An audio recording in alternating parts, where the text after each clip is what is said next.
Hello everyone, I am Niharika John Mehra and I am your trainer for the course Learning English through Hindi. Hindi के ज़रिए English सीखें, इस course की मैं आपकी ट्रेनर हूँ और आप मुझे सभी लेसन्स के लिए इस कोर्स के लिए दिए गए लिंक पे फॉलो कर सकते हैं। आज हम पढ़ने वाले हैं सिंपल पास्ट टेंस और पास्ट परफेक्ट टेंस के बीच में क्या अंतर होता है, क्या डिफरेंस होता है। So let's start. हमने एक रूल पढ़ा था कि क्रिया के अंत में अगर आ, ई, ए, ऐ या ये इस प्रकार से क्रिया का अंत हो और वाक्य के अंत में था, थे, थी आए तो हम दो टेंस हमारे बना सकते हैं। पहला है सिंपल पास्ट टेंस और पास्ट परफेक्ट टेंस। ये कॉमन रूल है दोनों के लिए, लेकिन हम कैसे पहचानेंगे कि कब सिंपल टेंस का हमें सिंपल पास्ट टेंस का यूज़ करना है और कब पास्ट परफेक्ट का। तो जब भी केवल एक ही कार्य के बारे में हम बात कर रहे हैं जो कि भूतकाल में हुआ था, हम सिंपल पास्ट टेंस का यूज़ करेंगे। और जब भी हम ऐसे किसी वाक्य को बोल रहे हैं जो कि पास्ट टेंस में है और क्रिया के अंत में दिए गए शब्दों में से, इन वर्णों में से कुछ एक आ रहा है, लेकिन सेम टाइम पे उसी वाक्य को हम चुका, चुकी या चुके इस प्रकार से भी बोल सकते हैं, इन शब्दों का प्रयोग करके भी बोल सकते हैं, तो मेरा सेंटेंस पास्ट परफेक्ट में हो जाएगा। एग्जाम्पल से हम समझते हैं इस चीज़ को। मैंने पढ़ाई कर ली थी, आई स्टडीड। हम बाजार गए थे, वी वेंट टू मार्केट। इसमें एक एक चीज़ों के बारे में हम बता रहे हैं, तो ये सिंपल पास्ट में आ गई। अगर पास्ट परफेक्ट का सेंटेंस हिंदी में इस प्रकार से है कि जब हम उसके घर पहुँचे वो चली गई थी, या फिर मैं इसी सेंटेंस को बोल सकती हूँ जब हम उसके घर पहुँचे वह जा चुकी थी। सेम सेंटेंस को मैंने चुकी यूज़ करके भी कह दिया और गई यूज़ करके भी कह दिया, इसलिए इस टाइप के सेंटेंसेस हमारे पास्ट परफेक्ट में जाएंगे।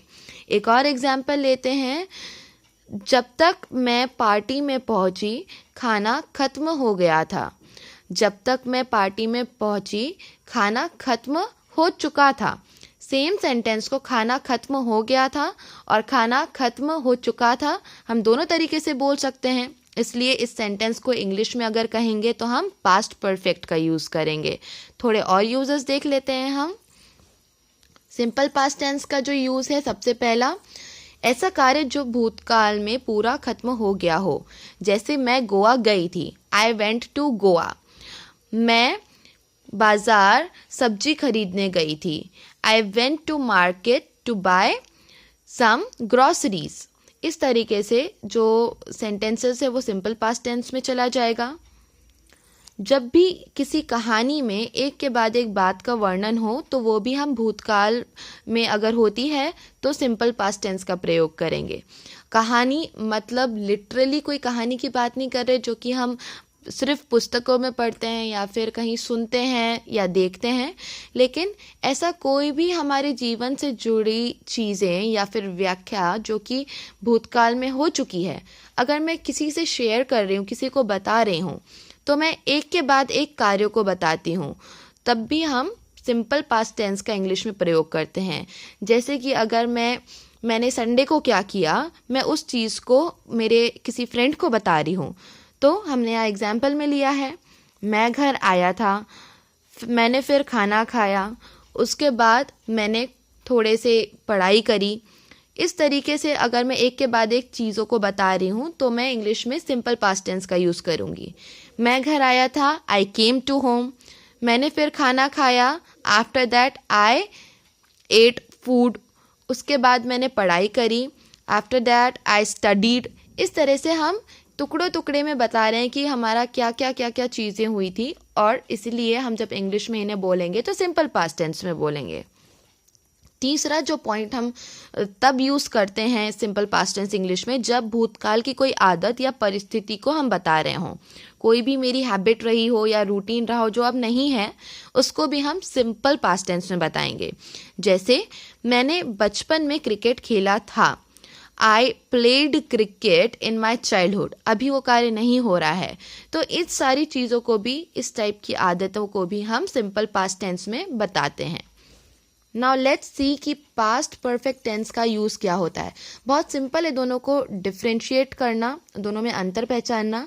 जब भी पास्ट परफेक्ट टेंस होता है तो एक ही वाक्य में दो कार्यों का वर्णन होता है या फिर दो परिस्थिति या दो बातें बताई जा रही होती हैं।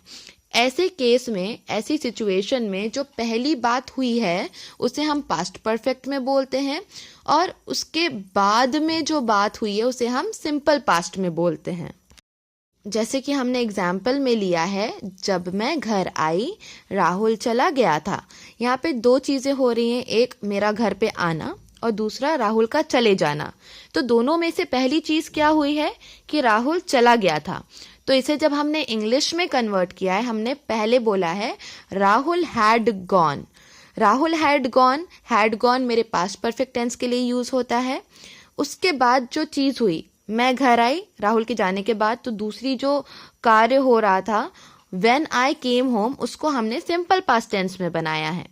एक और एग्जाम्पल से समझते हैं। मेरे पहुंचने से पहले गाड़ी या फिर ट्रेन छूट गई थी।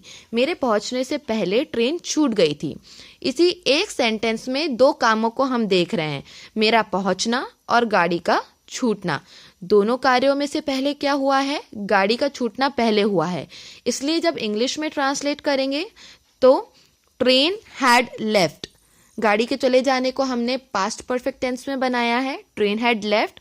उसके बाद जो मैंने सेंटेंस कंटिन्यू किया है, बिफोर आई रीच्ड जो है वो सिंपल पास्ट टेंस में यूज किया है, जो कि बाद में किया गया कार्य था।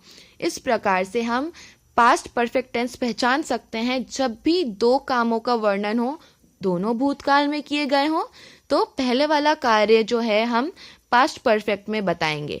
इससे बेनिफिट ये होता है कि जब मैं डायरेक्टली इंग्लिश में इस प्रकार से कोई सेंटेंस को बोलती हूँ कि Rahul had gone when I came home या फिर train had left before I reached, इस तरह से जब हम सेंटेंसेस इंग्लिश में बोलते हैं तो समझने वाले को आसानी होती है कि इसमें से कौन सी चीज़ पहले हुई होगी।